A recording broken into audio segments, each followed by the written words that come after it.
पिछले दिनों एक रेस्टोरेंट में हमारी बगल वाली टेबल पर एक दंपत्ति अपने 3-4 वर्षीय बच्चे के साथ आते हैं। वो बच्चा काफ़ी चीख-चिल्ला रहा था, जिद कर रहा था, पैर पटक रहा था। बाद में पता चला कि उसे मोबाइल चाहिए था। खैर, पेरेंट्स उसको मोबाइल दे देते हैं और करीब 45 मिनट टू 1 आवर वो बच्चा एक शब्द नहीं बोलता है। मैंने देखा कि बीच-बीच में उसकी माँ उसके मुँह में कुछ खिला दे रही है और वो सिर्फ़ और सिर्फ़ मोबाइल में तल्लीन है।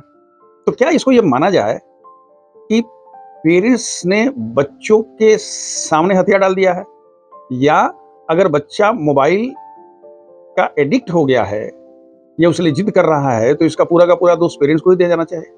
मेरे हिसाब से नहीं। आज जबकि मोबाइल, फेसबुक, इंस्टाग्राम, व्हाट्सएप के अलावा भी ऑलमोस्ट हर चीज में हो, भाई आपको ईमेल चेक करना है, खरीदारी करनी है, इन्वेस्टमेंट करना है, बात करनी है, मतलब आप कुछ भी ले लीजिए, मोबाइल का यूज है। मोबाइल सबके हाथ में है, बच्चा सबके हाथ में देखता है, और अगर शुरुआती दौर में ध्यान नहीं दिया गया तो वो उसका अपना अधिकार समझता है। तो मेरा अपना मानना है कि ये पेरेंटिंग की चुनौतियां हैं, और बहुत सारी चुनौतियों में से जो ये मोबाइल एडिक्शन है, ये एक बहुत महत्वपूर्ण है। क्योंकि 3 से 5 साल का बच्चा इतना बड़ा नहीं होता कि उसको समझाया जा सके, उसको मारपीट किया जा सके, डांटा फटकारा जा सके। वो टेंडर एज होती है। अपने अनुभव से मैं 4 एडवाइस देना चाहूँगा। वैसे आप अपने बच्चे का नेचर, अपने घर का माहौल और अपनी सर्कमस्टांसेस को, सिचुएशंस को देख करके 1-2 चीज़ें और कस्टमाइज़ करके जोड़ घटा सकते हैं। सबसे पहली स्थिति ये है कि बच्चे के सामने मिनिमम यूज़ ऑफ मोबाइल हो। अगर सब अपने-अपने हाथ में मोबाइल लेके बैठा है तो बच्चा को लगेगा कि भाई हमको भी चाहिए। और अगर आपको कोई बहुत ज़रूरी काम है तो आप उसे किसी कमरे में लेके चले जाइए, लेकिन बच्चे के सामने कम से कम उसका यूज़ हो। नंबर 2, अगर बच्चा मोबाइल के बिना खाना नहीं खाता है, वो जिद करता है, तो पहली बात तो ये है कि आप स्ट्रिक्ट रहिए। कुछ भी कहता है इग्नोर करिए। नहीं खाता है, कोई बात नहीं, नहीं खाओ, देखते हैं कब तक नहीं खाते हो।